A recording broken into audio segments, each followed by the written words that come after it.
Our project pertains to fusion energy. As you know, fusion, if realized on a commercial scale, will be a virtually unlimited source of energy because the basic fuel is drawn from seawater.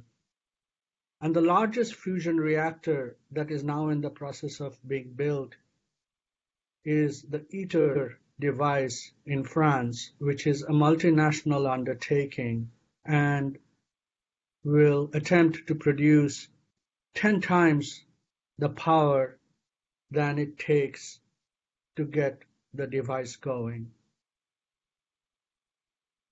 Our goal in the Exascale computing project is to produce what we call a whole device model of the fusion reactor, which will support all the plasma processes that go on in the fusion device from the core to the boundary.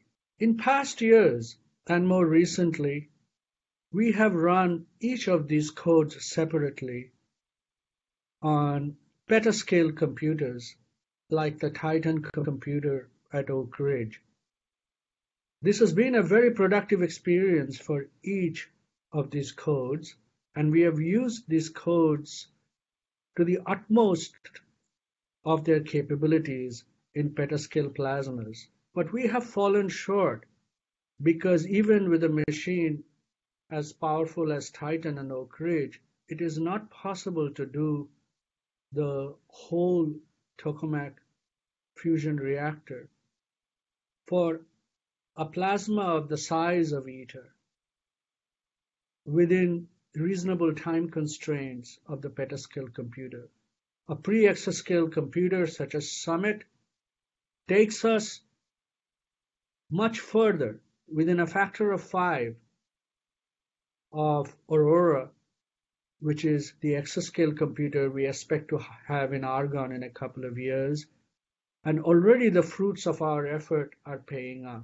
A typical run on an XGC of the XGC code on Titan, what would take between 2 weeks and a month, can be done within a couple of days in Summit and in a few hours on Aurora.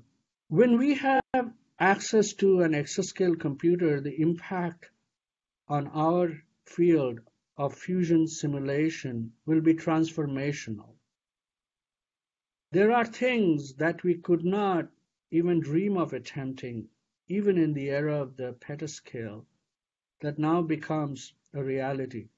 We can add on to that whole device model effects of the plasma boundary, effects of the fusion products such as alpha particles, the influence of the sources of heating through radio frequency waves or through neutral beams, and the effect of all the superimposed engineering structure that makes a reactor go as a unit. All of this now becomes within the realm of possibility. Exascale computing is transformational for fusion science. Fusion experiments are becoming increasingly expensive, and it is really important to have predictive simulations that can discriminate between experimental designs and enable us to build the best fusion reactor possible. Exascale computing allows us to discriminate between experimental designs that are much more expensive and thus saves money in us building the most optimal and the best experiment of the future based on predictive simulations.